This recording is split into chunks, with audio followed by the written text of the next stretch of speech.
Hola, buenas tardes, ¿cómo andan? Buenas tardes, buenas noches o lo que sea cuando ustedes me vean.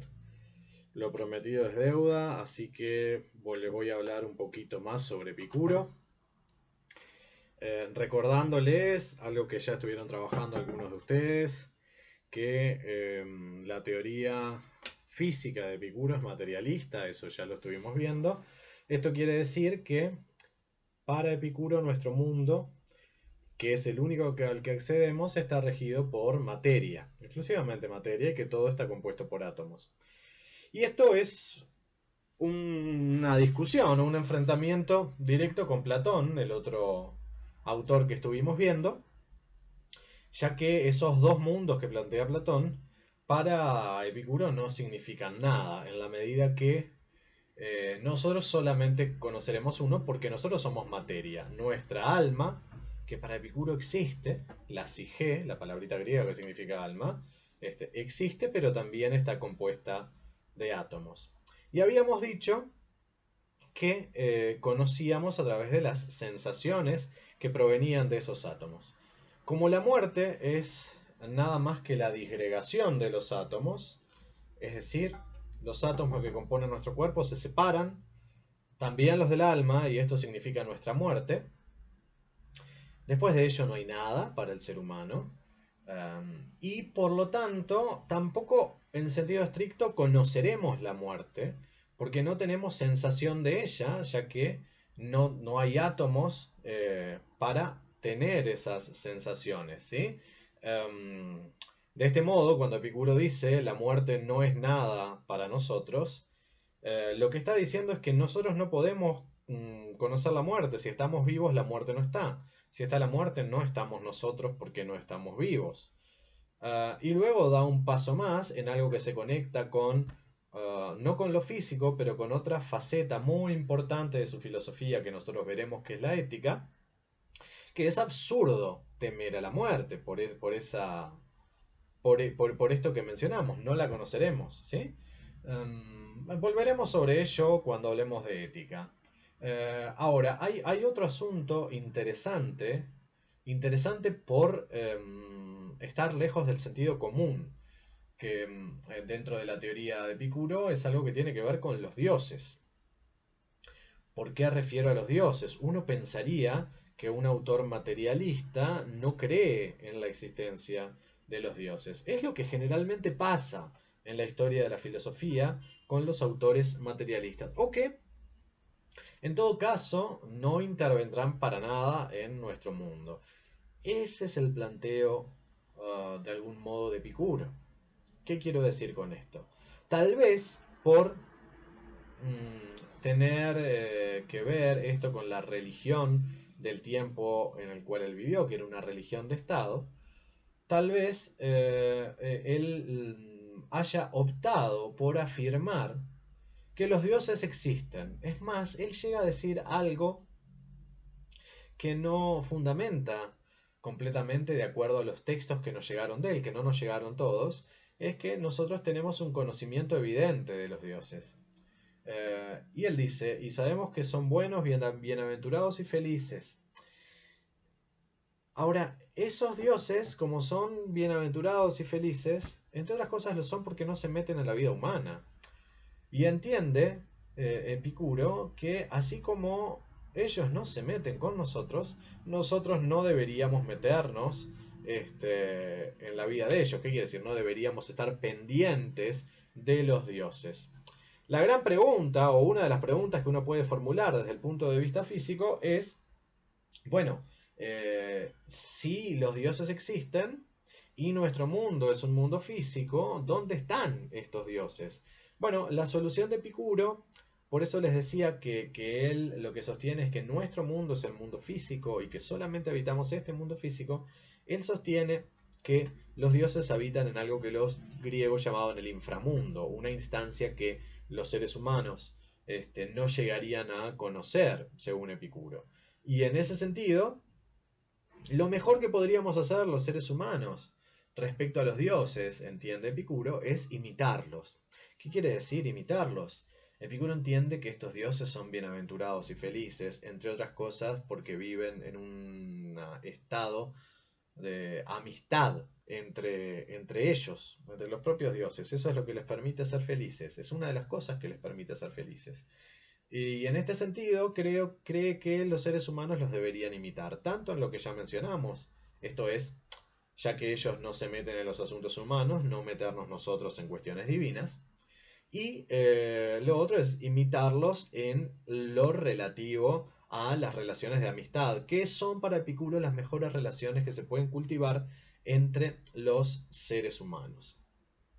Les decía que Epicuro nos abre una puerta enorme a otra rama de la filosofía que es la ética. Y es una parte muy importante de su filosofía.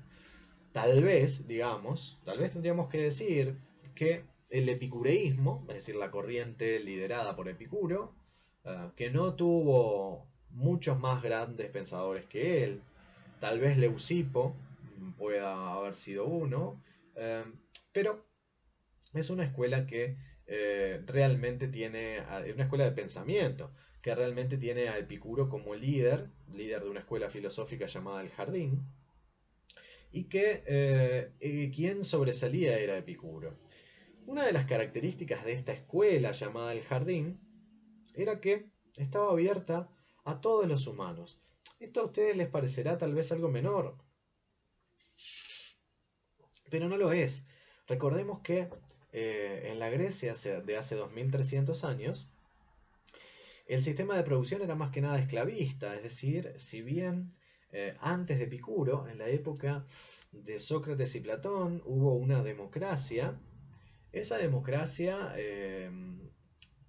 era tal que la ciudadanía, es decir, quienes podían votar y quienes podían participar de la vida política, eran solamente los hombres mayores de 21 años, nacidos en Atenas, estamos hablando de democracia ateniense, no de toda Grecia, y que además no fueran esclavos. Quedaban excluidos de la ciudadanía entonces los menores, los esclavos, todo tipo de extranjeros, ya que no había ciudadanía legal, y también las mujeres. Sin embargo, la escuela de Epicuro, el Jardín, admitía tanto a mujeres como esclavos, y tal vez sea la primera escuela en dar este gran paso, lo cual me parece que es un mojón importante y reivindica de ese modo ese sentimiento de amistad entre los seres humanos, extendiéndolo más allá de las barreras que podríamos llamar sociales. Otra de las características que tiene esta escuela de pensamiento es que integra lo que llamamos en historia de la filosofía escuelas morales.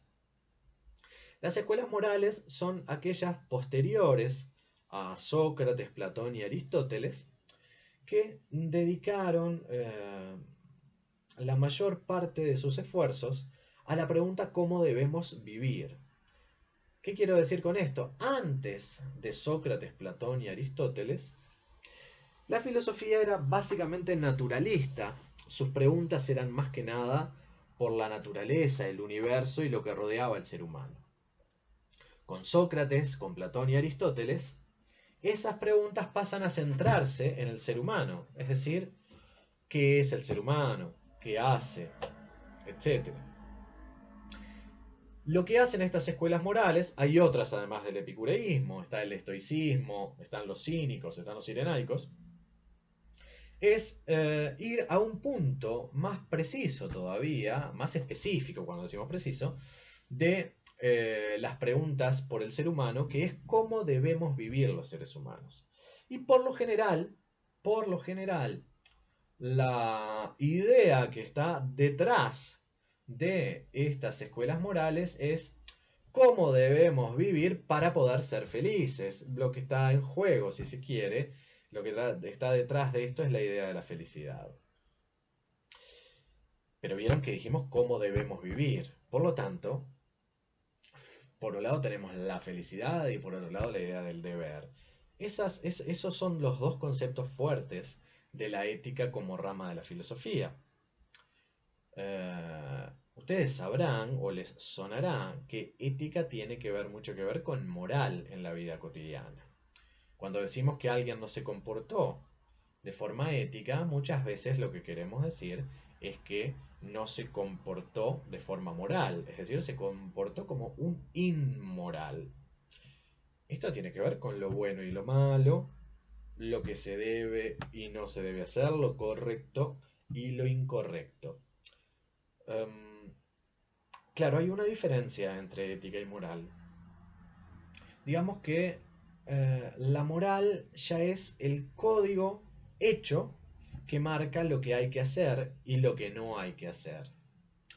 Digamos que, por ejemplo, el código moral más habitual en nuestras sociedades es el código moral judeocristiano, que nos indica que no hay que matar, que no hay que robar, que no hay que codiciar a la mujer del vecino, etcétera, etcétera. Este código moral es muy viejo, incluía entre otras cosas el amar a Dios, obviamente. Ahora cuando ese código se le quita la parte teologal, la parte de la divinidad, todavía sobreviven esas otras prohibiciones que hacen a lo que tenemos o no tenemos que hacer. ¿Sí? Por eso decía, no tenemos que matar, no tenemos que robar, no tenemos que mentir. Eso de alguna manera es el código moral.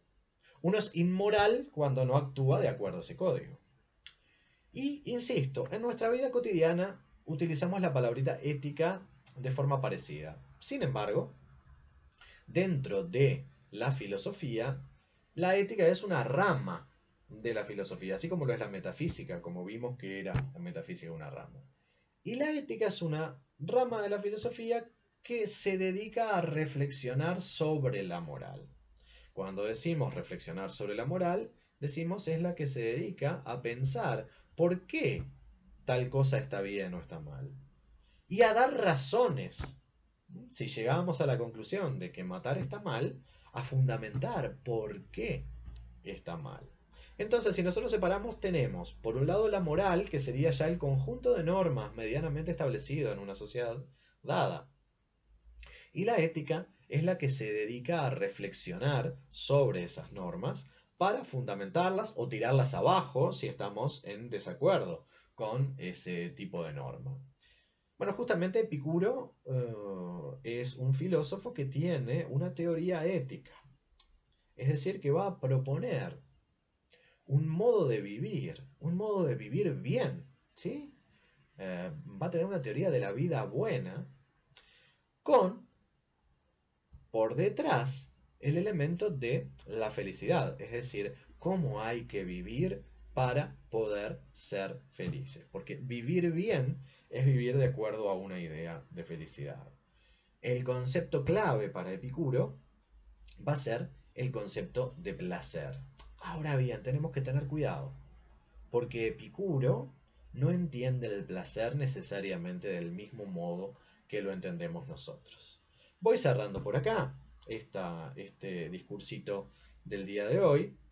Les voy a dejar una tarea ya un poquito más elaborada que la última, con un textito para que ustedes interpreten, un textito de Epicuro que está en la selección de textos, por supuesto, pero además también les voy a hacer una pregunta sobre esto que las diferencias que hemos establecido entre ética y moral.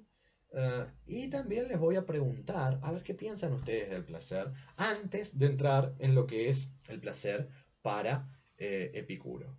Y lo último que voy a proponerles es que el lunes próximo, hoy es lunes 18, es decir, sería el lunes 25, tengamos un encuentro a través de la plataforma Zoom a las 21:30, que sería más o menos la hora en que nosotros arrancaríamos la clase si fuera presencial, y ver si pueden estar la mayor parte de ustedes. Sería lindo por lo menos dialogar un poco con alguno y ver cómo están. Todo esto, obviamente, estas puntualizaciones respecto a la tarea y a Zoom, irán en el texto del correo electrónico que les voy a enviar. Espero que estén bien. Como siempre, les mando un mate y un cordial saludo mientras seguimos encerrados y esperando que en breve nos podamos ver de forma presencial y no a través de una camarita. Chao.